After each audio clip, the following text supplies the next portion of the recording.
Oi, professor Jesus, tudo bem? Tudo? Tá me ouvindo bem? Tô. Ah, Perfeito. maravilha. Gente, pode ser que dê uma travadinha nas imagens, porque o professor está falando de Alta Floresta e a internet por lá é rádio ainda, né, professor? Não, não. Não? É, Não. mas acho que talvez a distância pode dar algum problema. Porque, por É. exemplo, a imagem do senhor está um pouco travada para mim. Tá, a Está sua travada. também. Ah, então. Então, mas Tá vamos travando? continuar aqui. Sim, estou ouvindo, senhor. Mas aí vamos continuar, porque daqui a pouco destrava. Assim espero. Tá Uhum. bom? Ok. Beleza. Boa noite a todos e todas, ou boa tarde, né? É 5 horas agora. Meu nome é João Batista, eu sou gerente do educativo do Museu de Arte Sacra. Essa live integra o projeto Mas MT em Casa, uma programação desenvolvida pelo Museu de Arte Sacra, em função, né, desse período de isolamento e distanciamento social, em função da pandemia que a gente está vivendo. O museu é um aparelho cultural do governo do estado, uma das unidades museológicas, né, da CECEL, Secretaria de Estado de Cultura, Esporte e Lazer do Estado de Mato Grosso, que é administrada por termo de parceria pela organização social Ação Cultural. Todos os convidados, inclusive o professor Jesus, que gentilmente aceitou participar e deu um jeito aí para entrar no Instagram, né? Ele não é uma pessoa que gosta das redes sociais, como muita gente, né? A gente agradece, inclusive, a todos que participaram até aqui. Eu já, de antemão, agradeço ao senhor, professor, pela disponibilidade e a gentileza que o senhor demonstrou, se esforçando para participar dessa live, né? Essa live dura no Instagram, em média, 1 hora. 1 hora cai, né? Depois de 1 hora, quando dá 1 hora exata. Se nós tivermos algum problema, se tiver alguma pergunta, o senhor tiver alguma coisa para falar mais, a gente pode sair e voltar para concluir, tá bom? Mas, no caso, né, o tempo que a gente tem, a princípio, é 1 hora. Bom, o professor Jesus da Silva Paixão, ele é geólogo, especialista em arqueologia, doutor em ecologia e paleoecologia, desculpa. É professor adjunto da Universidade do Estado de Mato Grosso, NEMAT, né? E coordenador do Museu de História Natural de Alta Floresta, e vem falar um pouco sobre a experiência dele, educativa, né, nesse espaço museológico. Professor Jesus, seja bem-vindo. Mais uma vez, muito obrigado pela participação. Boa tarde, então. Obrigado a vocês por ter convidado. Então, o que a gente tem para trazer para cá é mais ou menos o que a gente tem feito aqui no Museu da Unemat em Alta Floresta nesses 10 anos que a gente está atuando, né? Então, é uma coisa bem simples, bem não delonga tempo, é rápida, né? Então, que é basicamente o que a gente tem, né? Nós temos o desafio de trabalhar com um museu, que já é um desafio grande. E Sim. depois do museu, tem o outro desafio, que é trabalhar com educação, né? Então, são dois temas que não são, digamos assim, simples, né? Então, basicamente, o que a gente tem seria mais ou menos, o trabalho mais ou menos, em resumo, seria utilizar o museu, né, como uma ferramenta de educação, né? Então, o que a gente tem, basicamente, os museus, eles sempre foram concebidos, né, como de diversas maneiras, tá? Então, inicialmente, o museu foi concebido como a definição do museu era, digamos, a casa das musas, né, que era exatamente a casa de conhecimento, a casa da filosofia, da arte, né?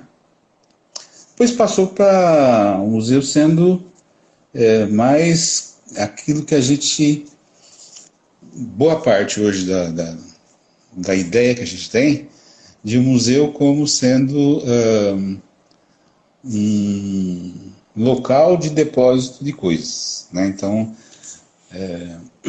uma boa parte das pessoas, da comunidade, tem o museu como um lugar para guardar coisa velha, né? Então, Sim. basicamente seria isso. Então, na verdade, essa concepção, que é uma concepção mais ou menos do século XVI, XVII, né? Era uma concepção que ela estava atrelada mais à questão do colecionismo, né? Então, você está encontrar no museu um lugar para guardar uma série de coisas, de as chamados gabinetes de curiosidades, né? De maravilhas, né? E isso, na verdade, se perdurou por muito tempo, inclusive até atualmente. Muita gente acha que então o museu é um lugar onde se guarda coisas velhas, né? Bom, Sim. com o passar do tempo, a gente percebeu que o museu tem que ser muito mais que isso, né? Então, o museu, essas coisas velhas, essas coisas depositadas nos museus, que são os objetos, que são as coleções, né? Elas, na verdade, não são simplesmente objetos, são simplesmente coleções. Nós temos cada objeto que está no museu, cada coleção que está no museu, ela tem, como a gente pode dizer, vida própria, ela tem uma história, ela tem uma informação.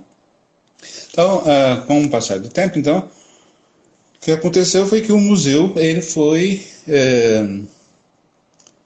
mais entendido como uma ferramenta, através das suas coleções, através dos seus objetos, uma ferramenta que se utiliza para a educação, né? Então, atualmente, especialmente considerando as definições mais clássicas, o museu seria aquele espaço público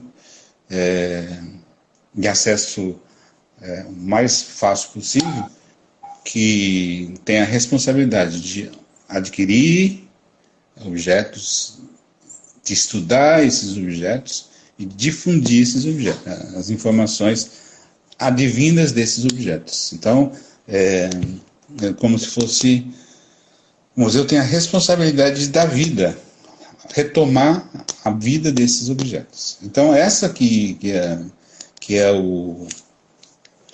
digamos, a grande questão, digamos, a grande ocupação que a gente vê nos museus atualmente, né? Então, e aí que é o desafio. Então, todo mundo que trabalha com educação sabe que a educação é uma das áreas mais complexas que nós temos em termos de trabalho, né? Por quê? Porque a educação é um processo de comunicação. A partir dessa comunicação, você tem a transmissão de conhecimento, a transmissão do processo cultural, né? Então, e aí que entra o desafio da educação, né? Então, quais são esses desafios? Como fazer essa comunicação, né? Como portar-se de tal maneira que essa comunicação seja efetiva dentro desses espaços que a gente chama de espaços informais de educação. Então, para a gente mais ou menos centrar, nós teríamos a educação, essencialmente, ela ser entendida de três formas. Então, a educação seria o processo que é relacionado a aquisição desse produto cultural. Como é que se dá isso? Basicamente, essa educação, nós teremos uma educação formal, né? Que é essa educação que se dá dentro da escola, uma educação não formal, que é aquela uma que a gente fala que se dá nos ambientes não formais de educação, no caso dos museus, por exemplo, os parques, né? Alguma coisa que esteja fora da escola, né? Nós temos um terceiro, digamos, ponto da educação, que seria aquela que a gente chamaria de educação incidental, né? Que é aquela educação que se dá, que o indivíduo desenvolve ao longo da vida toda, né? Então, ainda que o indivíduo jamais tenha ido para a escola, ele tem educação, ele desenvolve valores, né? De forma totalmente informal. Então, o museu ele vai se centrar basicamente naquela não formal, né? Então, a formal nós temos um currículo, nós temos um público que tem determinadas características, normalmente é classificado já por idade, até por nível social, né? Ele tem um tempo razoável para desenvolvimento, né? Quanto a educação não formal, aquela educação que a gente desenvolve fora dos muros da escola, especialmente, e aí acredito que os museus são dos espaços mais privilegiados para desenvolvimento dessa educação, nós temos algumas características que fogem disso, né? Nós temos um espaço determinado, mas nós não temos um currículo que seja determinado, nós não temos um público que seja categorizado. Então, o grande desafio que a gente enfrenta todos os dias, que a gente tem que fazer uma atividade informacional para desenvolver a educação ligada a um público que é o mais diverso possível, né? Nós temos um público que pode ser desde o superior até o analfabeto, né? Então, esse espaço, esse desafio, é o grande gargalo, né?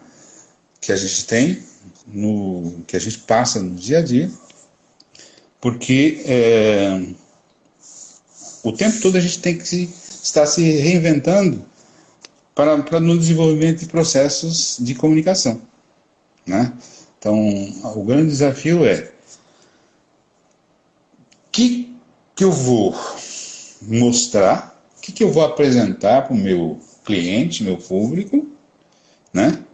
E de que maneira que eu vou fazer com que esse meu público tenha acesso ao que eu estou oferecendo para ele, né? Então, nós temos desenvolver linguagens, às vezes até no mesmo dia, às vezes até no mesmo momento, eu tenho que estar trabalhando com linguagens distintas, porque os públicos são muito distintos, né? Então, o grande desafio que nós temos é exatamente o processo de comunicação em termos dentro do museu, né? Professor, então, o que é? A gente tem o Plano Nacional, né, o senhor sabe, Plano Nacional de Educação Museal. Aí dizem, por exemplo, que a gente tem que ter um projeto educativo, né? Ele tem que estar alinhado com o plano museológico. E a gente sabe que a gente tem essa dificuldade, por exemplo, no estado de Mato Grosso, principalmente em museus fora da capital. Mesmo na capital a gente tem museus que não têm um plano museológico, né? E aí, fora da capital, a gente também tem essa dificuldade, né? E talvez também seja um ponto importante, que às vezes o desafio, quando não tem um plano museológico, na hora de implementar uma política educativa dentro do espaço do museu, a gente vai ter um pouco mais de dificuldade. Exatamente. Então, essa questão do plano museológico é outro desafio grande, né? Você bem lembrou, na verdade, em termos de Mato Grosso, acho que ninguém tem plano museológico, porque é uma dificuldade muito grande, em função de que nós não temos, digamos, equipes preparadas para desenvolver esse projeto.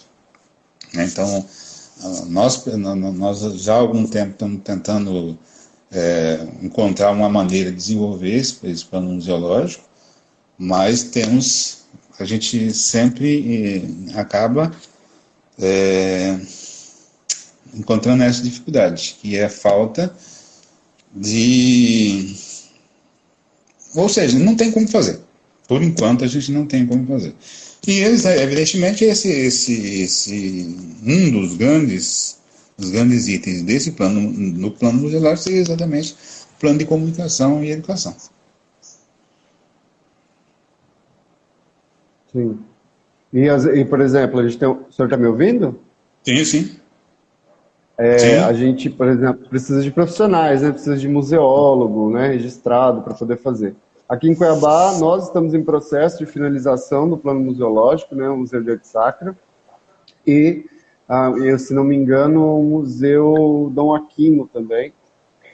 Mas a gente sabe que a maioria não tem essa questão, porque a gente não tem museólogos, né? Não tem nem curso de museologia aqui em Mato Grosso, né? Aí, às vezes, o profissional vem do Rio ou de Goiânia, e ele precisa ser contratado, e aí não tem dinheiro, não tem recurso, né, para traçar esse plano. Para quem não sabe, o plano, ele, de alguma maneira, especifica o que é o museu e orienta um pouco o trabalho dentro de um planejamento aí de médio prazo e tal, né? E tem essa análise, né, que vai levar em consideração o museu, o espaço social onde ele se insere, os temas, né, que estão inseridos dentro do seu contexto. É difícil de vez em quando pensar educativamente. Só contextualizando o pessoal, professor, que de repente não está familiarizado com a questão do museu. Aí a Viviane está aqui falando que o Museu Dom Aquino já tem e o Museu de Cultura Popular já tem também. Ok. Então, mas de qualquer maneira, eu acho que é um dos desafios que a gente tem nos museus, especialmente, como você falou mesmo, do Estado de uma maneira geral, mas principalmente nós, digamos, mais do interior, especialmente talvez até pelo jeito com que os museus são criados, né, são formados. Nós, por exemplo, nós temos esse museu que a gente desenvolve há 10 anos, é um museu que na verdade, um projeto de extensão da universidade. Né? Então, é um processo que está em desenvolvimento.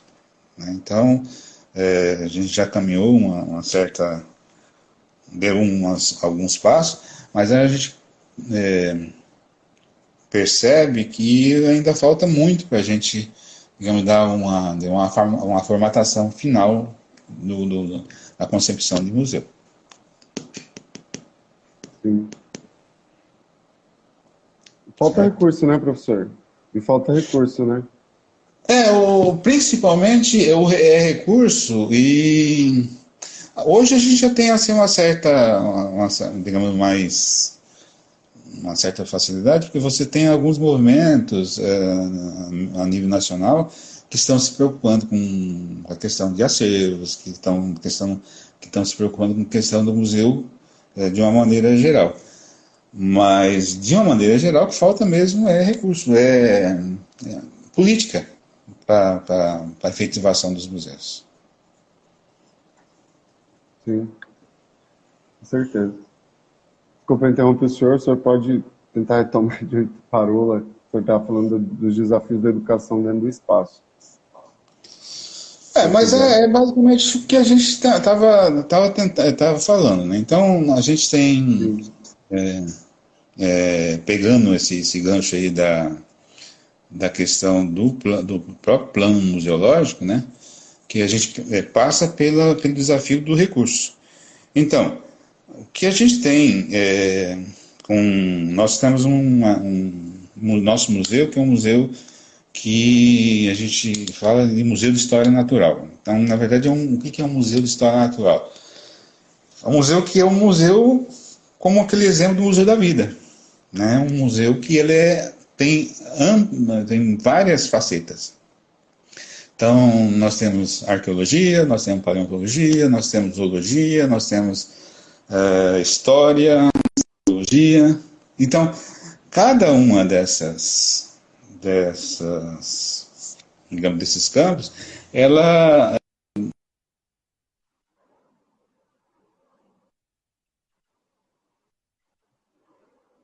Professor, deu uma travadinha no que o senhor falou aí, interrompeu, está travando. Você cai naquele desafio de que você precisa produzir cada vez mais para tentar transmitir esses objetos para esses N públicos que se apresentam. E voltando, então, como lembrou, sem a questão do recurso, né? Porque é diferente da escola, que eu trabalho com uma 7ª série, geografia, né? Então, tem uma linguagem para a 7ª série para geografia. No caso de museu, especialmente Museu de História Natural, nós temos, como eu disse, públicos os mais variados, de muitas áreas, e que demandam, então, discursos muito diversos, né? Então, cada dia mais, a gente se depara com tentativas de ir melhorando esses discursos para atingir melhor o público, né? Porque o público que nos chega tem objetivos mais variados, né? Nós recebemos escolas. Então, as escolas, normalmente, quando elas se apresentam, elas já se apresentam, muitas das vezes, com, digamos, um pré-objetivo, uma pré-meta estipulada. Então, eu tenho um tipo de tratamento. Mas a mesma quantidade ou mais são o público espontâneo. É o público que tem N objetivos, né, N interpretações, né, e apresenta para a gente N desafios com relação a dar, não respostas, o nosso objetivo não é dar respostas, né, mas a partir do objeto a gente oportunizar possibilidades de interpretação desse público, né, mas realmente, como a variedade é muito grande do público, as dificuldades são tão grandes quanto, né? Então, eu acho que, basicamente, são esses desafios em termos de quando a gente tenta trabalhar com educação dentro dos museus. Sim, aqui no museu a gente tem uma questão, né? É um museu de arte sacra. Então, muita gente, como o senhor falou, pensa, né, que o Museu de Arte Sacra é um museu para pessoas religiosas, né, da religião católica, e nós temos muito mais a oferecer, né. A gente tem um material do século XVIII que fala muito do processo de colonização, por exemplo, né. E também, à medida que a gente vai falar sobre a construção e até demolição de igrejas, a gente está falando de processos políticos. A gente está num prédio, né, que é testemunha de processos histórico-políticos, né, e também está na narrativa, né. Então, às vezes a primeira barreira é essa. Às vezes a gente, por exemplo, recebe escola e aí tem um aluno ou outro que é evangélico e tem dificuldade de entrar no museu. Ele tem um pouco de medo, de receio das imaginárias, de algumas coisas. São um dos desafios, né. E O nosso maior desafio, como a gente recebe escolas, são os menores, por exemplo, né? Porque nós temos estagiários que trabalham, né, com mediação, nosso museu tem mediação, mas ao mesmo tempo, se a gente recebe uma escola de alunos muito pequenininhos, elas não estão, né? A gente está tentando agora desenvolver um trabalho para desenvolver um atendimento específico, por exemplo, para os pequenininhos, por conta da linguagem, né? Como é que você vai tornar aquele espaço acessível, né? Aquela história acessível para uma criança do Fundamental 1.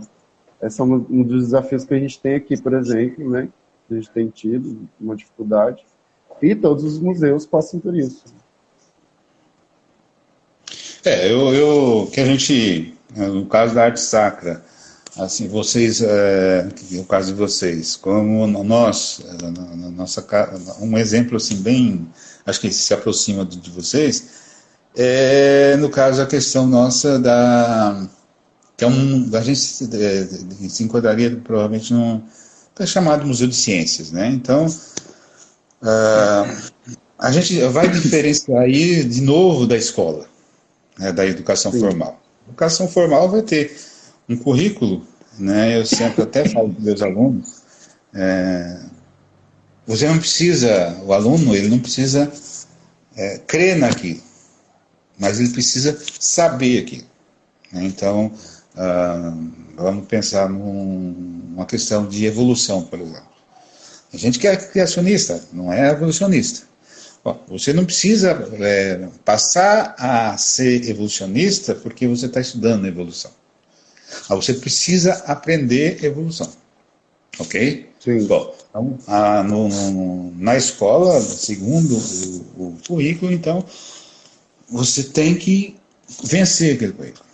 Quando você recebe alguém no nosso museu, por exemplo, que a gente está trabalhando com paleontologia ou arqueologia, por exemplo, você precisa, mais do que nunca, estabelecer isso, né? A gente não está aqui para te ensinar coisas, para te convencer de nada. Nós estamos apresentando coisas que a gente adquiriu. E aí entra essa concepção, digamos, construtivista mesmo, né? De você dar elementos básicos para o público, para o cliente, né? Digamos, tirar suas próprias conclusões e aprender por si. Então, é bastante comum a gente chegar, receber gente, por exemplo, religioso, analfabeto, que definitivamente não crê naquilo que está vendo, né? Então, nós trabalhamos, por exemplo, com fósseis quaternários, o que a gente chama de 1 milhão de anos, 2 milhões de anos atrás. Então, boa parte das pessoas que chegam para a gente, elas não acreditam nesses fósseis, né? Nós trabalhamos com material arqueológico. Esse material arqueológico, lítico, cerâmico, que tem 1000 anos, que tem 1500 anos, que tem mais anos, que passa também por isso, né? Que as pessoas não acreditam aquilo que está sendo apresentado. E aí a gente tem essa responsabilidade de uma maneira, digamos assim, elegante, falar que isso está posto. As pessoas vão absorver, vão, digamos, aceitar ou não, vai ficar a seu critério. Então a gente tem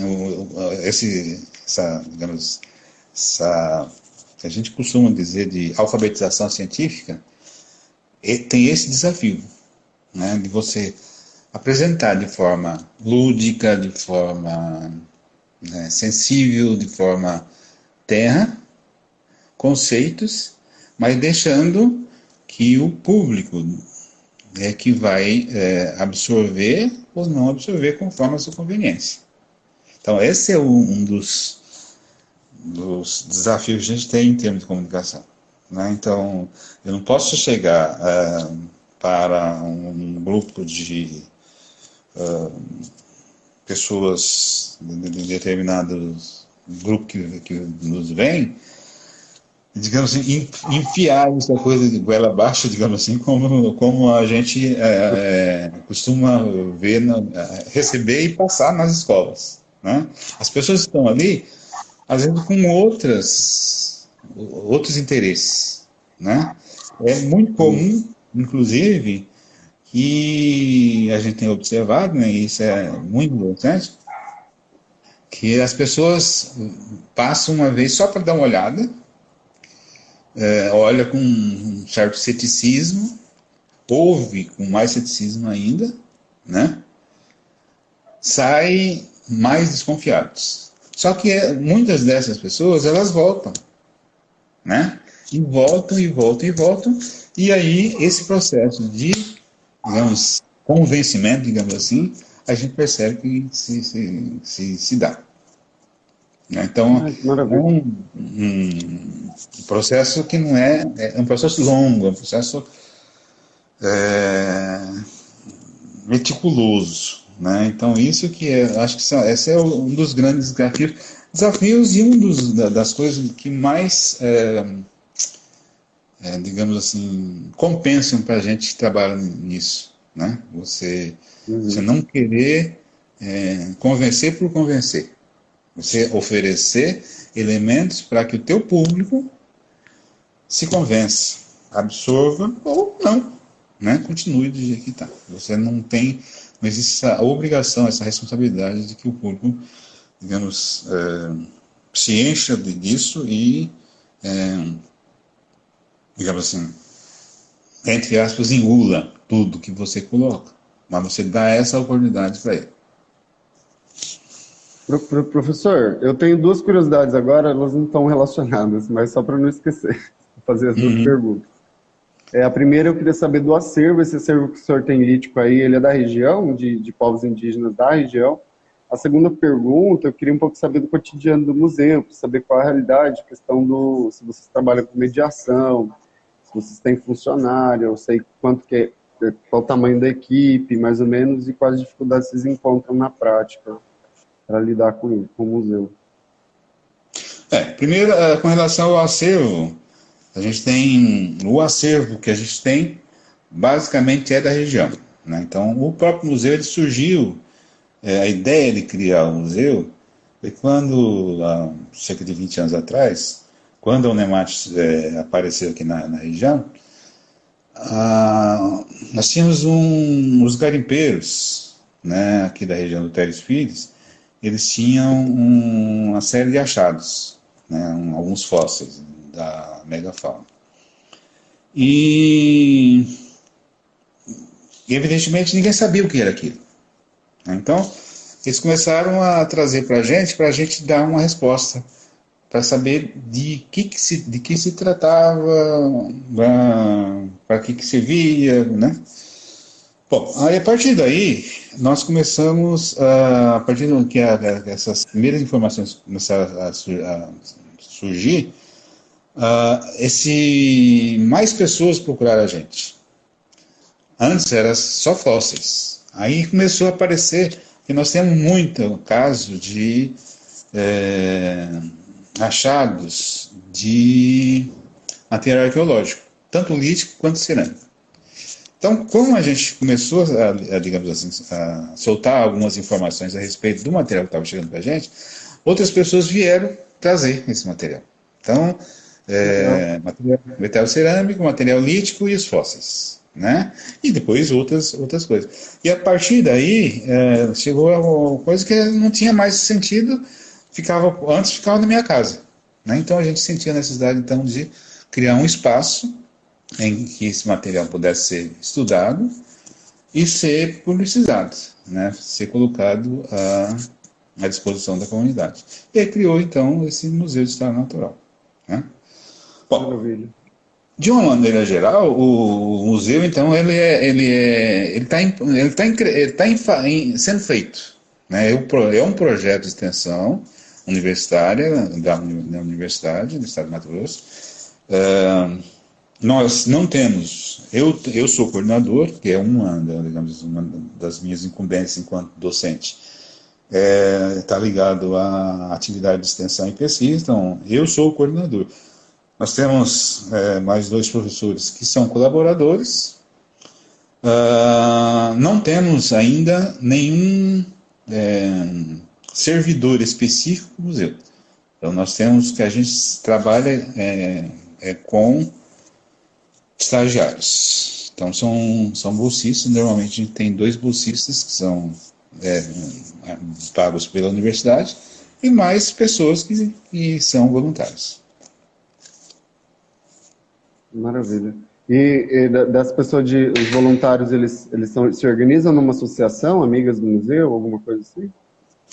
Então, quando surgiu, quando o museu, digamos, começou em 2007, quando começou digamos assim, o museu tomar corpo definitivamente, então a gente sentiu a necessidade de criar uma entidade que é a sociedade, que é a SAMAF, né? Sociedade de Amigos do Museu de História Natural de Alta Floresta, que vem, então, ser a parceira da Unemat na gestão desse museu.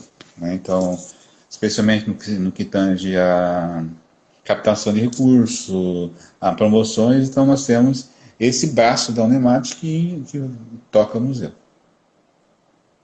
É comum, né, os museus de universidade terem esse tipo de captação para facilitar até a captação, né? Às vezes a burocracia interna da universidade ela dificulta um pouco o recebimento de doações, né, de parcerias.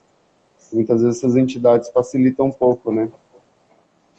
Na verdade, não é que, no caso da universidade pública especificamente, muitas situações é impossível você fazer essa captação. Né? Então, a boa parte dos editais que a gente participa, por exemplo, não são para órgãos públicos, não pode ser uma entidade pública. Então ele tem que ser através de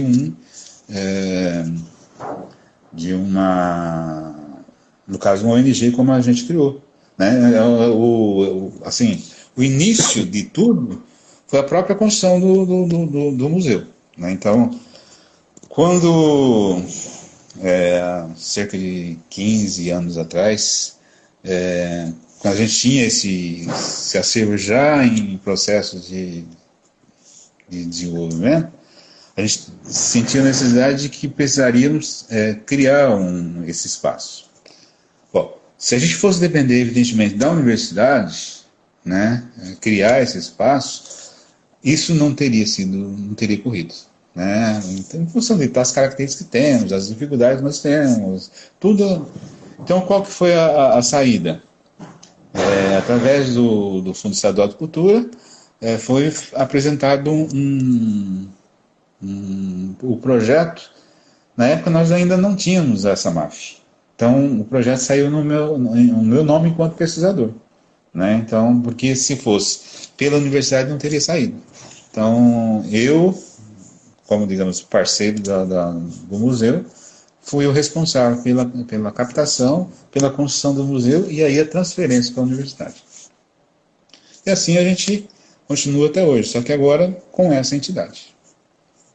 Maravilha, professor. A gente nota que no Brasil, hoje, algumas instituições, a criação de algumas coisas, né, elas dependem muito do voluntariado, né, e da paixão, do trabalho que cada um desenvolve, né, para funcionar.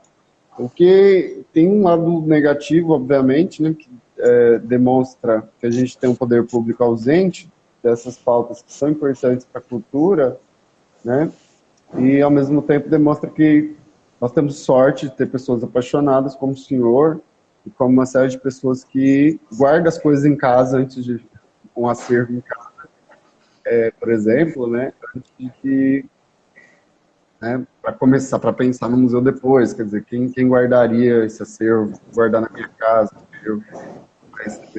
eu acho que esse tipo de ação, ele é é fundamental. Eu acho que grande parte do patrimônio que nós temos no estado de Mato Grosso é graças a pessoas como o senhor, e eu queria agradecer o senhor, como cidadão mato-grossense, né, pelo trabalho que o senhor desenvolve e a todos os voluntários do estado inteiro, pequenos museus que lutam diariamente para se manterem vivos, se manterem de pé.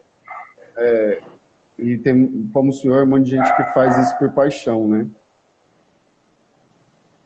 Eu acho que quem está ligado a museus, não só aqui, de uma maneira geral, sabe que é um desafio, né?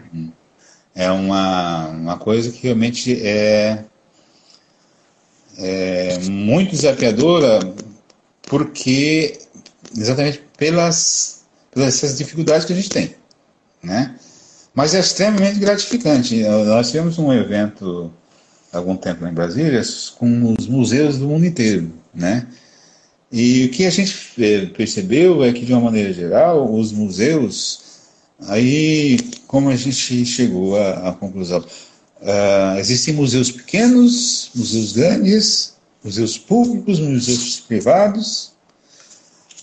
A problemática basicamente é a mesma, né? Só muda as proporções. Se o museu é grande, os problemas são grandes. Os museus pequenos são os problemas, mas os problemas, na verdade, são, em geral, os mesmos. Questão do pessoal, falta de pessoal, questão de infraestrutura, que acaba sendo, basicamente, falta de recursos. Mas é um desafio que eu acho que vale a pena, né? É uma coisa que a gente tem pensado, tem trabalhado com isso. Claro, no nosso jeito, dentro das nossas condições, com as nossas perspectivas, mas a gente já está com quase 20 anos que a gente está na estrada e a tendência é que a gente siga trilhando por isso. Porque eu acredito que vale a pena. Né? Vale a pena mesmo, é um bonito trabalho. É um bonito trabalho, trabalhar em museu, é bem bonito mesmo. Eu trabalho há pouco tempo, mas eu me apaixono todo dia. Acho que é um trabalho, principalmente na realização do trabalho educativo, né? Quando a gente executa o trabalho educativo, a gente percebe a função daquele trabalho, isso é bastante interessante. É satisfatório, né? Eu sou professor, sou educador também, então eu acho que é satisfatório quando acontece o processo educativo, né? E você percebe que fez alguma diferença, sobretudo do ponto de vista da constituição e construção de identidade de pessoas da cidade, né? Eu acho que, digamos, que justifica, que tonifica a gente nesse trabalho, é exatamente quando a gente percebe que ainda que seja mínimo, né, o resultado, mas as ações que a gente desenvolve são transformadoras. Assim como a escola de uma maneira geral, né? No nosso caso, a gente pega, além dos escolares, os não escolares. E isso, digamos assim, é muito gratificante. Ainda que seja, digamos, pequenas percepções, ainda que sejam, digamos, pequenos avanços, mas cada vez que a gente verifica isso acontecendo, a gente percebe que todo esforço vale a pena, né? Eu acredito que esse é o papel que cabe ao museu, né? Então, não museu, né, conforme a gente costuma conceber, mas museu, eu tenho como um dos principais museus as bibliotecas, né? Então, as bibliotecas são os museus mais, digamos, resplandecentes que tem. Não precisa ter uma sala com vitrine, nós precisamos ter livros, por exemplo. O museu, biblioteca, é um centro de transformação de pessoas, né? Então, o que a gente tem aqui no nosso museu é das pessoas que passam por aqui todo dia, todo ano, todo mês, a gente tem uma preocupação, que mesmo que ela ficar 5 minutos aqui no museu, numa visita, ainda que seja relâmpago, sem, digamos assim, sem um objetivo, a gente tem o desafio de que esses 5 minutos, ou esses 10 minutos, uma hora, tem que transformar essa pessoa. Né? Então, a pessoa vai passar no museu e, quando ela sair da saída, ela vai ser diferente. Tá cortando. Pode ser, digamos, Tá ela vai cortando ser... um pouco, professor. Oi? Tá cortando um pouco, peraí. Tá cortando muito. Oi? Tá cortando muito, né? Pronto, voltou? Tá cortando muito. Alô? Oi? Tá me ouvindo? Alô?